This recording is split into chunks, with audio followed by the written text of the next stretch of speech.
Okay, so in 2008, or somewhere around there, I nailed the mixer drapist. And the mixer drapist is moving from bed and breakfast to bed and breakfast. Now, I can't remember the details. I mean, this is a long time ago, 2000, mixer time. Yeah. 2006, 2007, Facebook came 2007. So what happened from there was he went from bed and breakfast to bed and breakfast, and I picked it up because I got a network of all the bed and breakfast, and they let me know that this guy was bulking. He wasn't paying his beats. So anyway, but we knew somehow, can't even remember the details, it was a mixer drapist. Sandy McCann was a journalist for SABC or ENCA. I don't know if ENCA was around, but anyway, some journalist, I think it was SABC. I contacted her down in PE and I said, here's this guy at the bed and breakfast. She got her team with the cops and they went and arrested this guy. And they've got him live on TV, and then they did an interview with me. I must actually check to see. Anyway, that was like way back. A young man. So can you not see from that who he is? They didn't show his face because when they arrested him, he hadn't been charged, so they didn't show his face. So I don't carry on with the stuff. There's a court case and the lawyers. I instigate the searches, I get the hype going, and I get the people talking about it. Then what actually happens is there's a friend of yours called Cheryl. I won't mention her name, her surname. Yes. Cheryl phones me and she says, Andre, you won't believe it, but I had some friends in Hyde Park, and they've been conned. And they're on the way to the airport, and this guy's in the car. I think you're mixing up the timeline. I think we were before all of this. Okay, so let's just go there. Maybe, it's like a long time. I'm an old man now. But anyway, bottom line is, your scenario starts off with, back in whatever year it was, we get the date right. I get a phone call from Cheryl. It says, now Cheryl's a very good friend of mine. She says, my very good friend is on the way to the airport with this guy, and they've just realized he's a con artist. Tell me from where you met him and how it went through. And I'm not going to mention your name, but you're going to have to sit closer here so the guys can actually hear your voice, not see your face. I'm going to drink my coffee while I listen to you. And if I spurt water, I'm just surprised. Okay, so I think the year was 2004. It might have been 2005. No, man, I wasn't born then. 2004? Yeah, me neither. But you must have been in your trip. Yeah. So I really don't ever pick up anyone on the side of the road. You don't pick up guys on the road? Never, ever have, never. Not since. So I was coming up Eaton Road onto Rivonia Road next to the Sandhurst Shell Garage opposite Maritz Brothers, St. David's Maritz Brothers. That's on that bend there where the Shell Garage is, and behind that is where I think the Cell C offices were. Yeah, that's exactly that. Okay, yes. So there was a young schoolboy standing there with what I thought was a Hyde Park High uniform, navy with an eagle on the badge. So he had scrolls. And he had numerous scrolls, which is why I actually looked at him. He had all these academic scrolls, athletic scrolls, rugby scrolls. I mean, it was literally not ever seen. He looked like he was going to be head boy of the president, king of the world. Yes. Which, quite frankly, if his talents had been harnessed, he could have been a minister. Anything. He could have been our president. Yeah. It could have been. Okay, let's move on. I looked across at him, and he put his hands together in like a pleading, like action. That. Yeah, like a praying thing. I thought, oh God, Corin, like, opened the window. I said, what's wrong? And he said, I'm late for my matric exam. Oh. I live with my granny. Where? I think he said like Aikenhoff Way. Isn't it like Orange Farm direction? I don't know. I can't remember. It really was long ago. It was definitely in the south. He said, I live with my granny. I'm an orphan. Yeah. And my granny's ill. Didn't have the right money for taxis. I'm going to be late for my exam. And in retrospect, all he wanted from me was just to give him $100. But no, But You, the lady that we know. No. That big heart of yours My just said, my goodness. this poor child, how terrible with just dropped all my privileged children at different schools. And the guilt came out. And I said, no, jump in, I'll drop you at the school, thinking from where he was standing, I was going to get him to write. Sandown, Hyde Park, I don't know where. You thought he'd be sharpening his pencil because he had to write an exam. Yeah, so we actually drive almost to Midrand. Hang on, you're going to a Hyde Park school? No, he didn't say he was in Hyde Park. I presumed he was at Hyde Park because of where he was standing and because of the uniform. But there are actually lots of schools that have got that yellow golden eagle on the, including my, St. John's blazer looks pretty similar. Yeah. And so we started driving. I think he took me so far because he was trying to think up a story because this is like jackpot. Well, I don't know if it was jackpot. He really just didn't want me to take him to school. He wanted money. Okay, so now in retrospect, now you're driving with. But now I am going to take him to the school doors because he's late. So I drive him to the school in Midrand. I really can't remember which one it was, and I drop him at the gate. And but the whole way he's talking to me, he's telling me a story, which is... And he's pretty good at it, confident. Very good at it, nice-looking guy, looked very young. In fact, he was a dead ringer for Brayton Pulsar at that stage. Oh, really? He just looked like a young Brayton Pulsar. Okay. And he told me that he was sort of 18 rugby and was an amazing athlete. Of course, he had all the scrolls. And he had all the scrolls. Didn't even think twice about what he was telling me, and that he had an athletics meet in Durban. He had no idea because he just didn't have the funds, and so I dropped him at school and I said to him, I don't know if I gave him my number or he gave me his number. And I drop him at school and off I go. And you go, and now you're driving back and you're thinking. Now I'm driving home and I speak to my friend we're both at that stage quite involved in charity work, she even more so now, and I tell her about And you live here in the Hyde Park area? Yes, and I tell her about this child. And I said, Shane B, I think we should try and reach out and try and get him some assistance. We've all got contacts in rugby, athletics. Yes, we can help this child. We can help this child. Because we connected, we know, we can make do this better. You're going to change this guy's life for him. Yeah. So, of course, we get over-involved now. And it just gets a bit ridiculous. Yeah. Okay, so so I think I phone him that night or he phones me. And he tells me about this athletics meeting. And so I said, Belinda, well, let's arrange, at least give him his bus fare or whatever, Yeah. So she says, yeah, absolutely. And she speaks to somebody in Durban, arranges accommodation in one of a... In Durban? Yeah, a very good friend's house he's going to stay in. She's going to go in with your friends now, not into a hotel. No, because he's a young guy. Oh, you want to cuddle him now, look after him. We're nice people. Yes. We're nice people. And something happened. So I'd given him the... Okay, so now, so from the school, did you go and pick him up and bring him? Did he have accommodation? No. How did he get to... I really can't remember where I now see him again, or I meet him somewhere. I really can't remember those details because it was a long time ago. Yes. But we land up having a meeting with my friend and I and him, and he tells us his whole story, and it's so impressive. And you're heartbroken. I mean, we sound incredibly thick, but we're not the thickest people in the world, No. Actually quite sharp. But he had us hook, line, and sinker. And I just remember one thing, which was just the funniest, and we laugh about it to this day. My friend asked him, Thabo, how did you learn to run so fast, From the cops. Well, would have been probably the true answer. But what he said was, well, I used to live on a farm. And the farmer had 2 sons who were actually friends with me and very nice to me. Except they both had these quad bikes. And I didn't. So I had to run next to them. And can you believe we actually bought that story? We bought it. I know. Because you wanted to buy it. It was so good.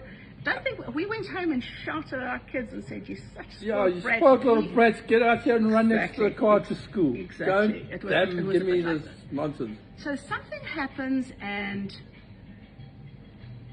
he does. He can't. He's got to go to.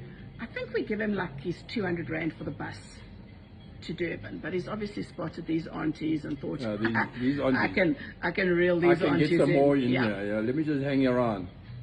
So the bus leaves without him. Oh my God! Now wow. you've organised the bus. Still no alarm bells, nothing. Nothing. And the nothing. guy's He's just a so normal convincing. kid. He's a just kid. missed It's the just bus. Terrible. He's missed the bus. He's Oh. late for his matric exams. And Just- he's late for his exam. He's late for the bus. I know, it's just And he it's runs too next terrible. to the guys on motorbikes. So don't think that we don't book him an air ticket. No. No, of course. Kulula wasn't around there. I can't. It was probably SAA. Hang on. Kulula, you bought expensive tickets. You didn't buy cheap seats. Well, I don't know. What, Because there weren't cheap seats in those days. Kulula only arrived. yeah. Okay, it doesn't matter. Yeah? I particularly remember it being 600 rand. Oh, okay. Okay. So 20 years ago, Which was 600 okay, rand it's is probably like quite a lot. my rent in Yeah, those days. yeah.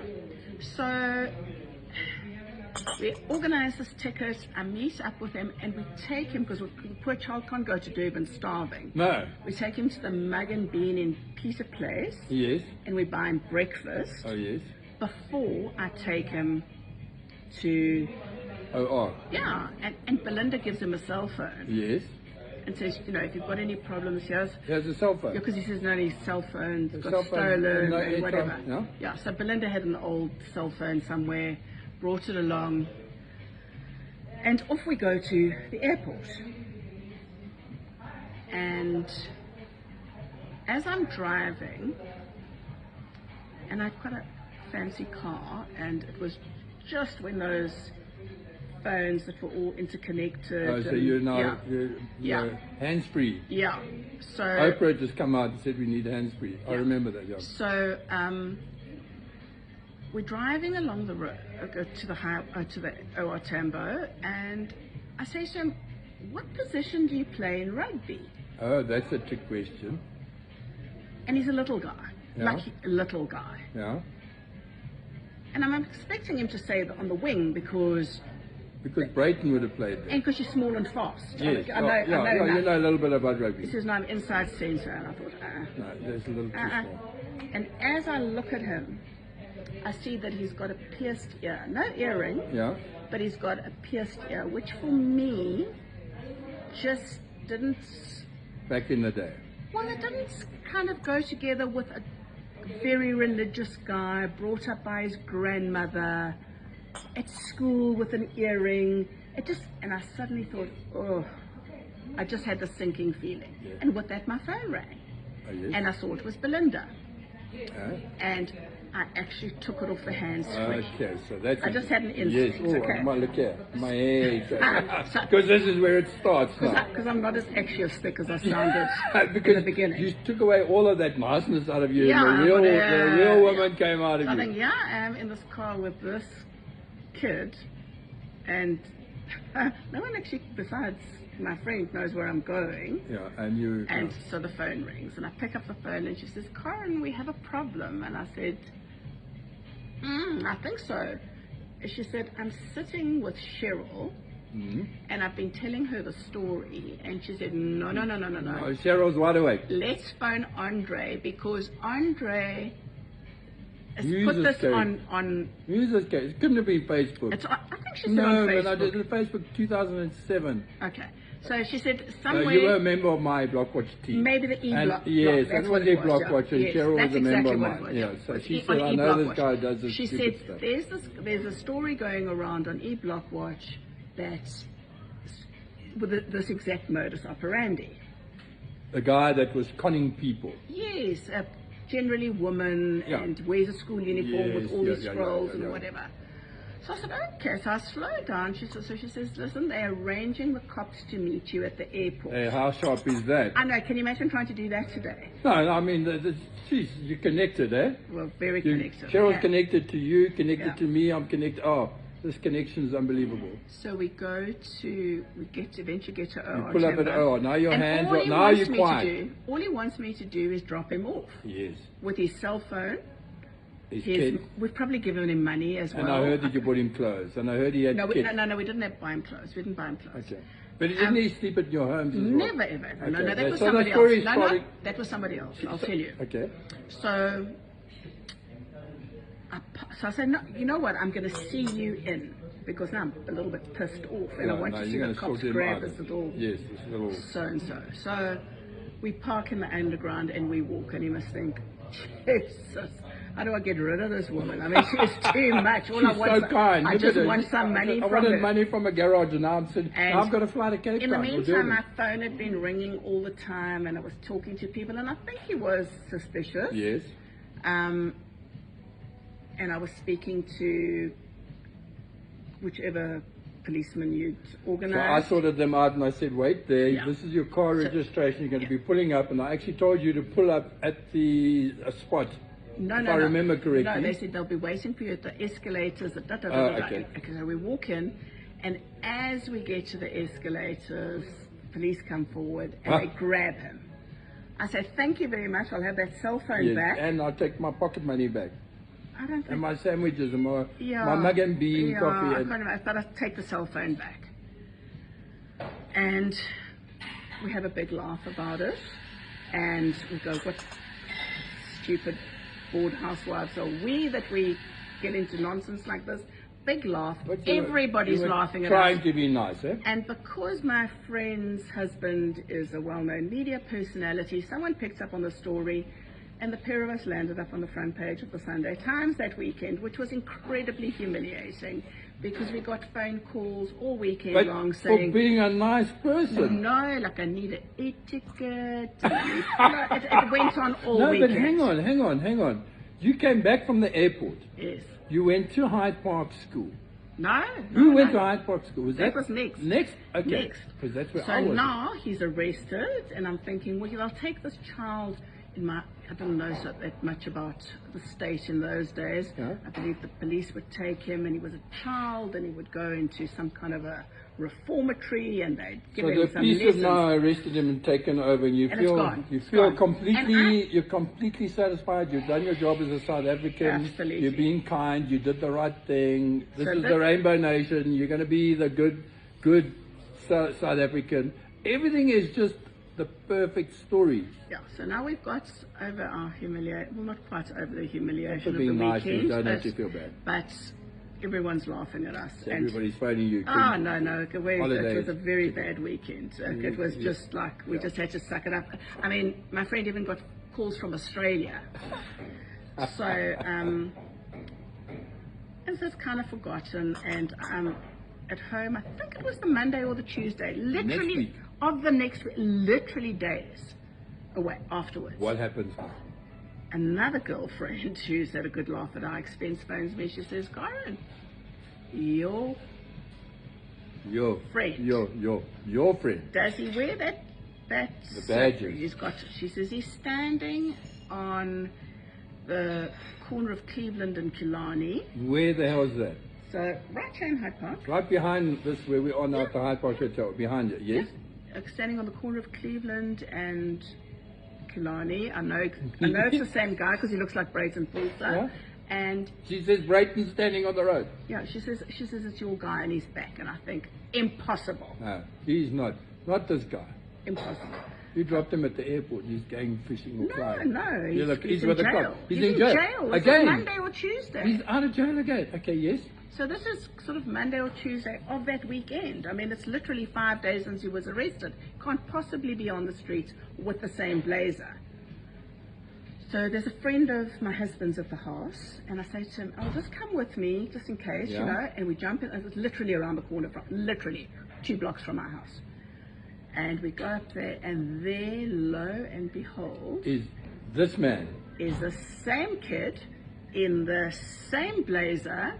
With the same tennis racket and baseball bat and cricket bat under his arm. Victor Ladora. Doing this, I see him doing literally the same movements. You see him again? Exactly that, yeah. He's right there. So, he must have shut himself when he saw you. So as he sees me, he runs. No ways.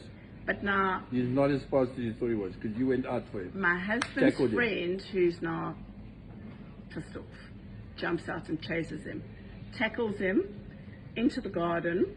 He's about to give him a bloody good hiding, which probably would have had a better effect than all That probably would have been a month now. Yeah, it would have had a better effect than all the state intervention.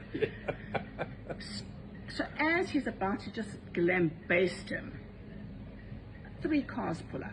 Don't touch him, don't touch him. And everyone jumps out and starts running. We think, where did these people come from? It's the sports master from Hyde Park. Oh. With the whole team with him, they trying to catch this guy. Why are they trying to catch him? Because what his real modus operandi was to catch a lift, put the hand in the handbag, steal the purse, get dropped off. Petty criminal. Petty criminal, okay? He was just a kid. Yes. How did you know? Did you know his name? He had told me that his name was Thabo. Thabo. Yeah. And we had to book him an air ticket, so you had to have his name. Yeah. Thabo Bester. Yeah. Okay. That's what he said, okay? So now I phone my friend and I say, I need you as a witness. We're going up to Hyde Park High, meet me at Hyde Park High. You were there.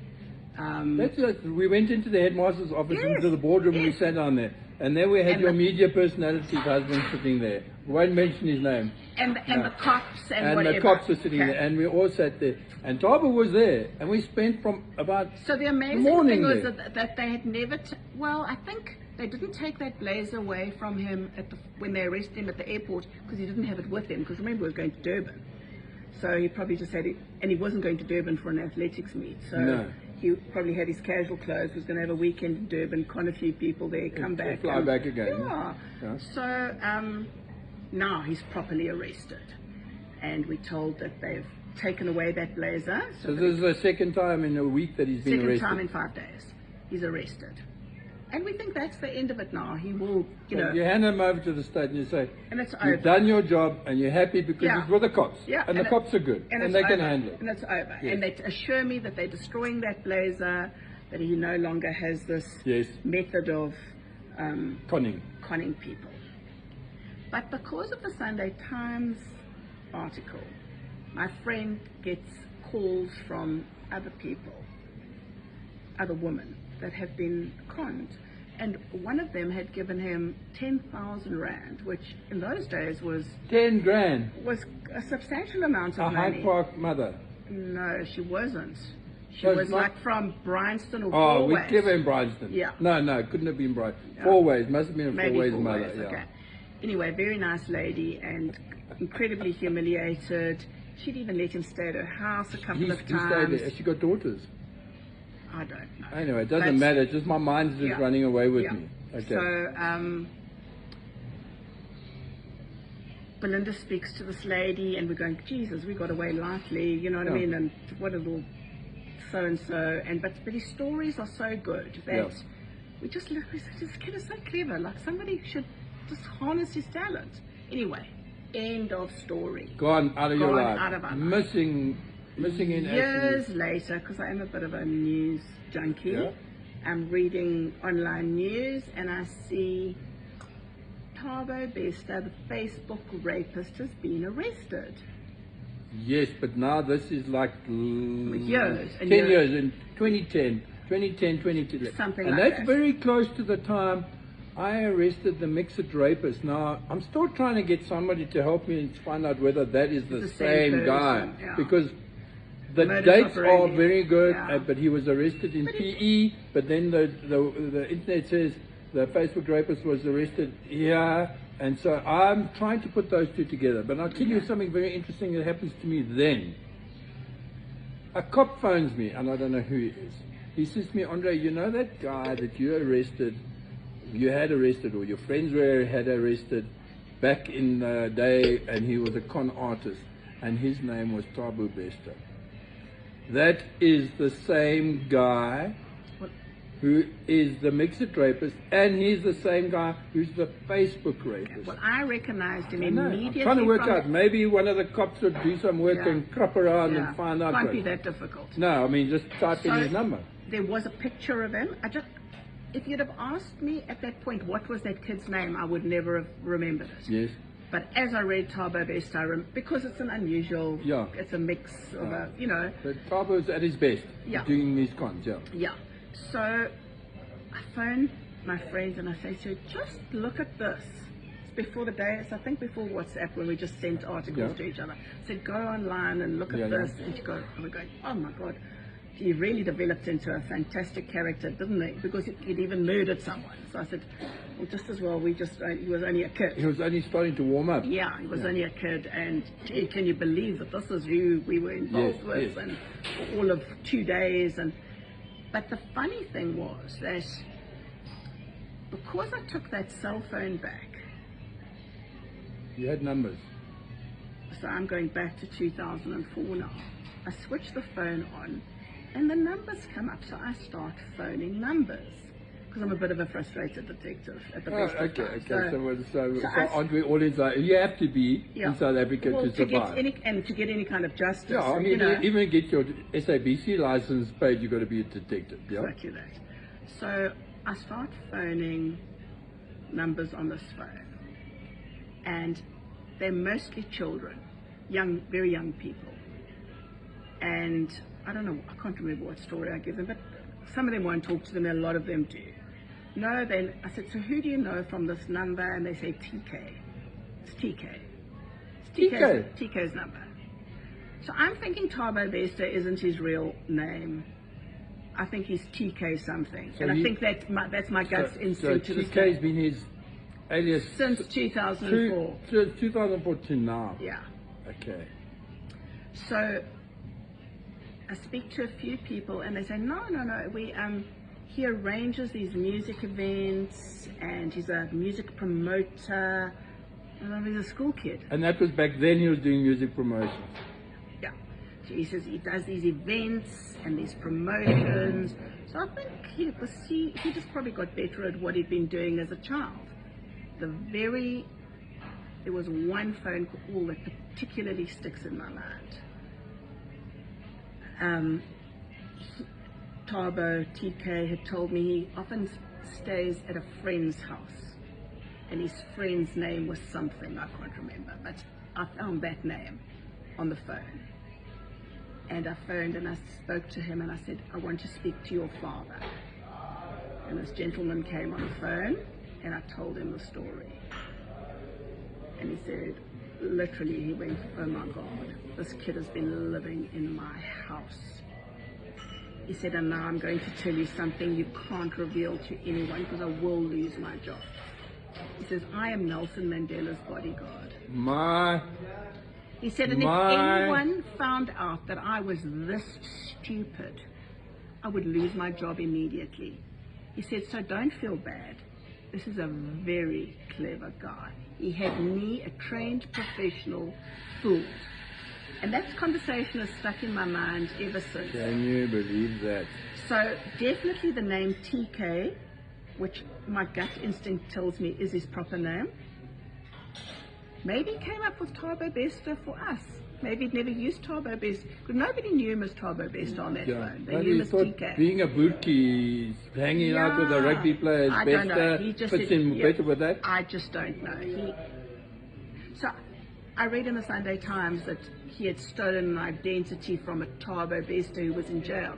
I think that's just coincidence, because in 2004 this kid gave us the name Thabo Bester. I have a theory about that Thabo Bester, because there is another guy called Thabo Bester who was in jail. Yes. And he got them, but they were in jail at the same time. So this tells me somehow that he was in cahoots with somebody in the police. They looked up Thabo Bester and they found...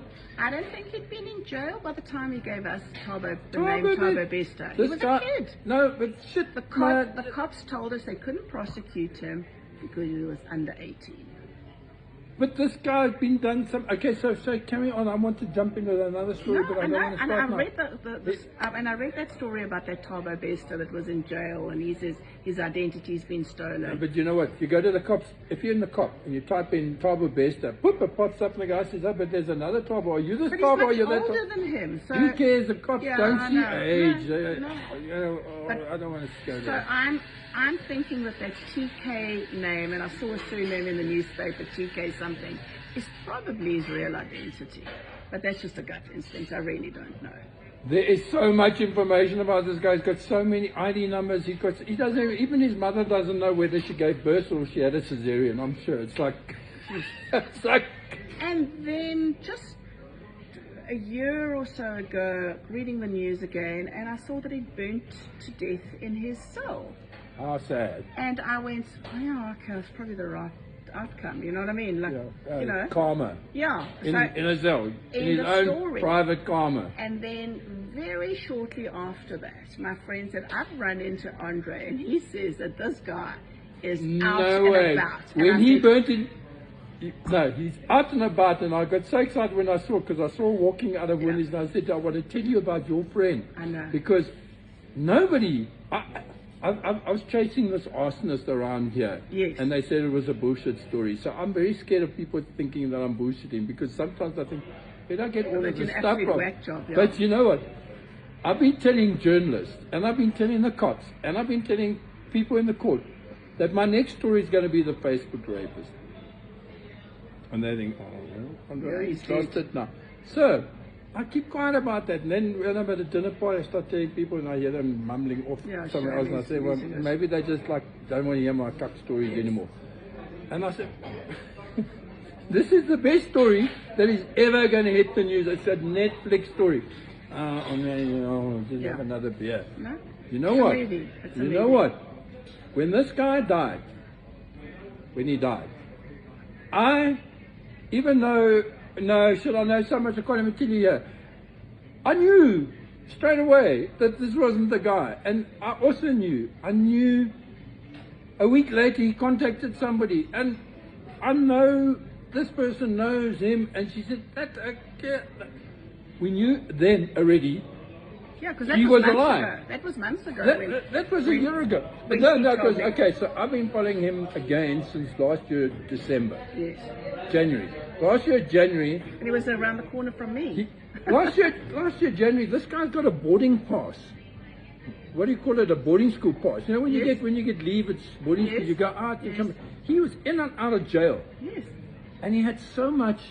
Maybe he didn't go back to jail. Maybe he just sent a replacement. And maybe he had somebody with his card, like his Virgin Active card. So when the truth comes out, which it inevitably does, it's going to be very interesting. Okay, I'll tell you another thing. Then already, I knew that there, up the road here, in Hyde Park, what's the street? Second Avenue. I drive past that every day. I went to the guy at the gate at Second Avenue, and there are two gates there. Yes. And I went to the one chap and I said to him, he said, what do you want? I said, I'm looking for TK. He says, TK is not here. So I said, where's TK? He says, he's come back just now, he'll be here. He drives a white Porsche. So I said, okay. Fab. So I said, okay, this is interesting.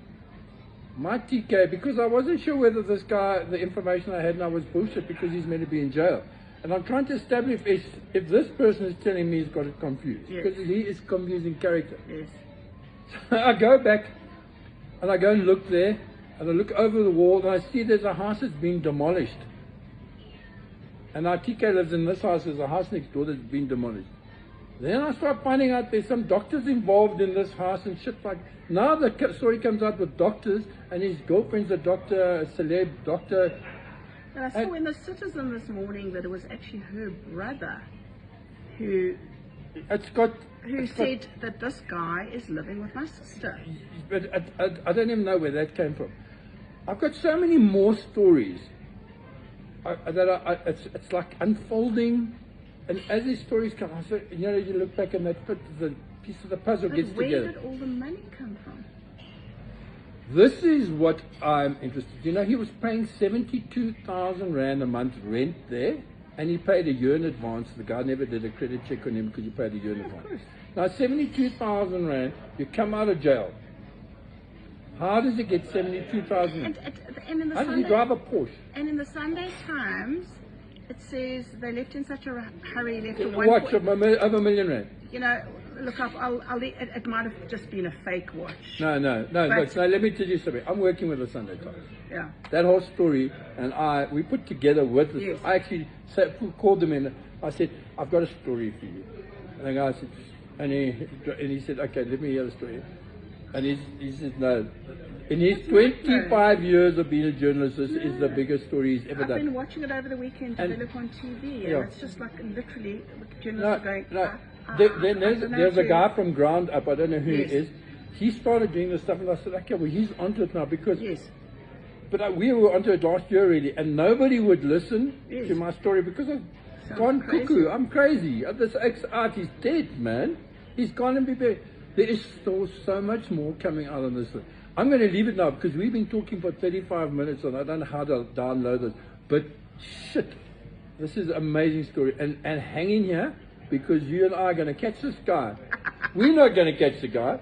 Let's hope the cops do their The job. cops must catch. We don't shoot anybody I anymore. believe there's a National Intelligence Task Force on it. Yes, and that gives me a lot of confidence. Yeah, I know, but we have got, they are good people. Okay, now I'll tell you They are something. good people. So I think what I'm going to do, you know, I chase this arsonist around here, Yes. and you know how I do it. This is my trick to all those people out there that might do.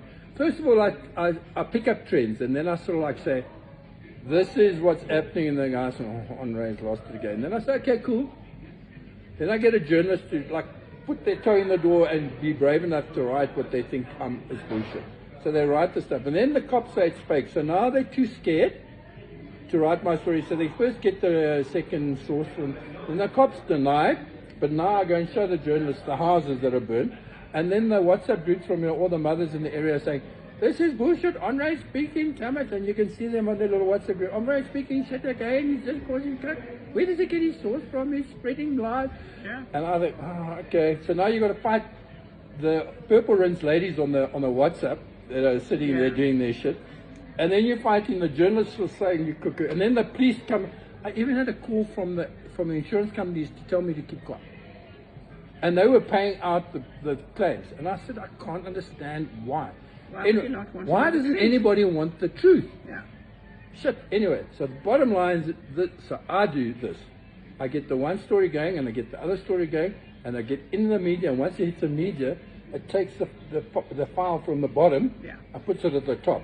Now Thabo, I've been talking about him for a year, two journalists and everybody. Yeah. Now I spoke about this thing. We hit the Sunday Times of the story as well. And Ian Sav covered it. Bang, right at the enormously, top now. yeah. Now it's at the top. What we've got a national task team. We had a national task team chasing the arsonists. For a year we had eventually... Because they didn't really believe he was real. The 100,000 Rand reward, we got helicopters out, we got the security companies fighting each other for turf. Who's going to be the hero? We had CAP, we had Fidelity, and they stole the jury's out to who caught this guy, but I know who caught him because I got the inside story. Yes. Bottom line is, what I'm going to do right now, Fidelity is coming out with a task team, and this task team is going to work together, a joint venture with the national security, and then I'm sure the other security companies will come in, and then eventually they catch them, and then they put out statements that say this, and then I say, the Blockwatch, wasn't the Blockwatch involved? And they say it was a joint statement. I said the only joint that we had was the one that we smoked. We never did anything. So that is where I go to. So right now, we're going to get a task team who's going to collaborate with the other task team, who's going to collaborate with the other security company. We're going to do the same thing as the arsonists. Yes. We're going to put out stuff there. We're going to put out. What, I'm only the messenger. Thabo, don't shoot the messenger. Just keep it TK. Keep it TK. Don't shoot the messenger. I'm only the guy that gets the information. I am fascinated. Watch this space. And your name is Julie Smith. Julie in disguise. Thank you very much, Judy. Pleasure.